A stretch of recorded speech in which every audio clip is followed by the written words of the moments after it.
दोस्तों आप सभी को पता होगा इस देश में अभी लोकसभा की यानी कि एमपी का इलेक्शन चल रहा है, ठीक है, राइट। लेकिन दोस्तों अभी शिक्षा रोजगार की बात इसमें कोई कोई पार्टी के लोग नहीं कर रहे हैं। ऐसा सरकार क्यों करती है? शिक्षा रोजगार पे बात क्यों नहीं करना चाहती है? ठीक है, कोई पॉलिटिकल दल के नेता या पॉलिटिकल पार्टी क्यों नहीं बात करना चाहती है? और इस देश में सिर्फ 2% लोगों को ही सरकारी जॉब दिया जा सकता है। सही बात है, 2% दिया जाए, लेकिन जो भी तैयारी कर रहे हैं, जो भी पढ़ाई कर रहे हैं, इस तरह का शिक्षा ही दिया जाए, ठीक है, इस तरह का शिक्षा ही मुहैया करवा जाए कि छात्रों को, युवाओं को रोजगार मांगने की नौबत ही नहीं है। तो सरकार इसमें पहल क्यों नहीं कर सकती है?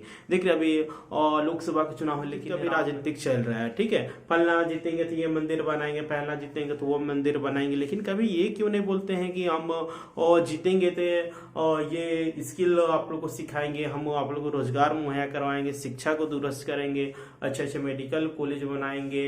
ये सब पे बात नहीं करती है, ठीक है, सिर्फ धार्मिक मुद्दे पे ही बात किया जाता है, जो कि इस राज्य के साथ साथ देश का बहुत ही बड़ा और दुर्भाग्य रहने वाला है, ठीक है, क्योंकि जिस देश से, जिस राज्य से आप लोग का रोजगार शिक्षा की मुद्दा ही गायब रहेगा, तो समझिए उस देश राज्य का कल्याण होना एकदम नहीं होगा, ठीक है, एकदम सा होगा ही नहीं, क्योंकि बिना शिक्षा के द्वारा आप लोग को आगे नहीं बढ़ सकते हैं, बिना रोजगार के बिना आप लोग का परिवार भी आगे नहीं बढ़ सकता है, ठीक है। और छात्रों से भी रिक्वेस्ट रहेगा कि आप लोग अपने अपने क्षेत्र, ऐसे एमपी को, अभी जैसा कि आप सभी को पता हो एमपी का चुनाव हो रहा है, ऐसे एमपी को चुने जो कि आपका शिक्षा की बात करे, आपकी रोजगार की बात करे, वैसे ही वो बात करे। एकदम आप लोग को पार्टी देख के वोट देने की आवश्यकता नहीं है, कैंडिडेट देख के देखिए, ठीक है, वो क्या कर सकता है, शिक्षित है कि नहीं, उसका विजन क्या है। सबसे बड़ा बात है विजन देखना, ठीक है।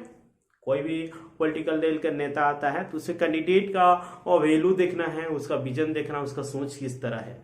नहीं तो ये राम मंदिर, आप लोग को मस्जिद, ये सब में आप लोग को वोट देना नहीं है, क्योंकि इससे आप लोग को पेट नहीं भरेगा। मंदिर मस्जिद से पेट किसी का नहीं चलता है, ठीक है। तो पेट कैसे चलता है? रोजगार से चलता है, शिक्षा से चलता है, ठीक है। रोजगार आपके पास रहेगा तो आपको ये सब करने की जरूरत ही नहीं रहेगा, ठीक है। और कहा जाता है कि देश में बहुत बड़ा आगे बढ़ रहा है, विकसित भारत बन रहा है, लेकिन दुर्भाग्य देखिए आज भी 5 केजी अनाज सरकार गरीबों को दे रही है। तो आज भी सरकार मुफ्त में अनाज दे रही है, इसका मतलब क्या है?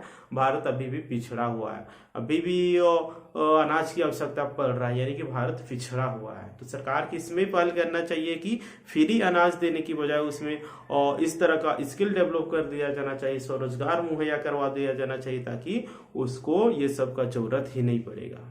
लेकिन सरकार ऐसा नहीं करेगी। सरकार अगर ऐसा करती है तो जनता उसको लात मार के और उतार देगी। जनता का भी इसमें दोष है ना। अभी सरकार बोल देगी कि फ्री का राशन, चावल जितना भी होता है, आवास होता है, इंदिरा आवास होता है, ये सब नहीं देंगे, तभी जनता उसको वोट ही नहीं देगी।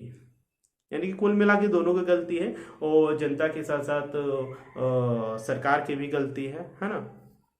सरकार को जो योजना है वो सही है, लेकिन जरूरतमंद लोगों को दिया जाना चाहिए। लेकिन अभी देखने को क्या मिल रहा है, जरूरतमंद लोगों को दिया ही नहीं जा रहा है, ठीक है। जिसका पास में नौकरी है, बिजनेस में नहीं और टैक्स भरता, उसको सरकारी और लाभ दिया जा रहा है, जिसको आवश्यकता है उसको नहीं दिया जा रहा है। अभी आप लोग का हाल ही में कुछ मंथ पहले आप लोग देखने को मिला होगा झारखंड की उप राजधानी दुमका में, ठीक है, कि एक कैसे भूख से कैसे एक महिला तड़प तड़प के मर गई। तो ऐसे लोगों को सरकार की लाभ देने की आवश्यकता है। ऐसे नहीं कि 4 व्हीलर से जाएगा राशन लाने के लिए, उससे लोगों का देना नहीं है। वैसे लोगों को ऊपर कार्रवाई किया जाना चाहिए, लेकिन सरकार ऐसा नहीं करेगी, क्योंकि सरकार की वोट बैंक खराब हो जाए। सरकार की बात करते हैं तो रोजगार को और सरकार को पहल करना चाहिए कि लगाया जाना चाहिए, बसाया जाना चाहिए, और छात्रों का जो होता है चीन की तर्ज पर और स्किल पे फोकस करने के लिए प्रेरित किया जाना चाहिए, ठीक है। और स्कूल कॉलेज में ही बताया जाना चाहिए कि पैसा कैसे कमाया जाता है, ठीक है। ये नहीं कि सिर्फ सरकारी नौकरी ही करना है। सरकारी नौकरी के चक्कर में रहेगा तो जिंदगी एकदम बर्बाद से हो जाएगा, क्योंकि और फिर से बोले 2% ही युवाओं को ही रोजगार दिया जा सकता, सभी को रोजगार नहीं दिया जा सकता। मान के चलिए 10,000 का कैंडिडेट है, 10,000 में सिर्फ एक ही आदमी को रोजगार दिया जा सकता है। यानी कि कुल मिला के आप लोग का 9,999 युवा एकदम बेरोजगार ही रह जाए। वही स्किल सीखे हुए रहेंगे तो वो अपने स्किल के दम पे वो आगे बढ़ सकते हैं, अपना काम कर सकते हैं। इसीलिए दोस्तों आप लोग इस बार की चुनाव में ऐसे लोगों को वोट देने की आवश्यकता है जो कि आपके हक अधिकार के लिए आपकी जरूरत के लिए, आपके अधिकारों के लिए लड़े। वैसे नेताओं को वोट देने की आवश्यकता, वैसे नेताओं को वोट देने की आवश्यकता नहीं है जो कि घर में बैठे रहे, संसद में कभी जाए ही नहीं, पेट थौंद निकला के वो बैठा हुआ है। वैसे लोगों को कभी वोट देने की आवश्यकता नहीं है। वो कभी भी आप लोग को भला नहीं कर सकता है, ठीक है। जो आपके हक अधिकार के लड़ रहा है उसको आप लोग वोट दीजिए ताकि वो आप लोग सदन में जाके आपका बात रख सके, आपका रोजगार की बात कर सके, आपका शिक्षा की बात कर सकते, आपकी सड़क की बात कर सकते, आपके स्वास्थ्य की बात कर सकते। ऐसे लोगों को जाने की आवश्यकता है कि। और दोस्तों एक बात आप लोग गांठ बांध लीजिए कि कभी भी वैसे नेताओं को वोट देने की आवश्यकता नहीं है जो कि आप लोग पैसा दें, ठीक है। चुनाव समय जो भी नेता आप लोग को पैसा देता है वैसे कैंडिडेट को कभी भी वोट नहीं देना। पैसा ले लेना है लेकिन जो आपकी नजर पे सही होगा, शिक्षित होगा, जो आपके अधिकार की बात कर सकता है, आपके अधिकार को दिला सकता है, वैसे लोगों को वोट देने की आवश्यकता नहीं है, ठीक है। एक दिन आप लोग को रिश्वत देगा, यानी कि वोट के नाम पे आप लोग एक दिन रिश्वत देगा लेकिन आपको 5 साल तक वो लूटेगा, ठीक है। मान के चलिए अभी कोई भी नेता 10 करोड़ मान के लिए एक चुनाव में खर्चा कर रहा है, मिनिमम मान के चलिए 10 करोड़ खर्चा कर रहा है, लेकिन वो पैसा आएगा कहाँ से? वो 5 साल में आप लोग से इतना लूटेगा, इतना लूटेगा, आप लोग उसका कल्पना भी नहीं कर सकते। आप लोग कहीं भी जाइएगा, सरकारी कार्यालय में जाएगा, आप लोग को बिना पैसा का काम नहीं होता। वो पैसा कहाँ तक जाता है? वही चुनाव में जो आप लोग प्रति 500-1,000 रुपये खर्चा किया था वही आप लोग को ऐंठ के देगा, सूद समेत लेगा, ठीक है। अभी 500 रुपया दे रहा है तो आप लोग को चुनाव जीतने के बाद वो 5,000 लेगा। इसका आप लोग को ध्यान रखिएगा। जो भी पैसा देने की बात करेगा उसको वोट देने की आवश्यकता नहीं।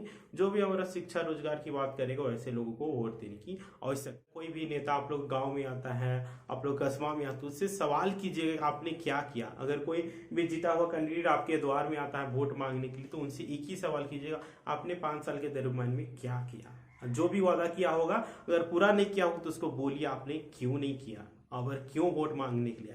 जो एक बार धोखा दे सकता है वो आप लोगों को बार बार दे सकता है, ठीक है। इसे आप लोग को दोबारा मौका नहीं देना है, ठीक है। और जो भी कैंडिडेट एक बार जीता है उसको दोबारा मौका ही मत दीजिए, नहीं तो वो घमंड में हो जाएगा, ठीक है, कि बोलेगा फलना जाति का तो है ना। जाति के नाम पे भी वोट मांगा जा रहा है, धर्म के नाम पे भी वोट मांगा जा रहा है, लेकिन वैसे आप लोग को वोट देने की आवश्यकता ही नहीं है। जो काम करेगा उसको वोट दीजिए, ठीक है। जो काम नहीं करेगा उसको लात मार के भगा दीजिए, गांव ही मत घुसने दीजिए। 75 साल से देश की स्थिति ऐसा बदहाली क्यों है? सभी नेताओं को जैसे, ठीक है, क्योंकि ये लोग चुनाव समय पैसा तो बांट देते हैं पूरा पुरकस, ठीक है, बांट के वही पैसा 5 साल निचोड़ने में लगा देते हैं, ठीक है।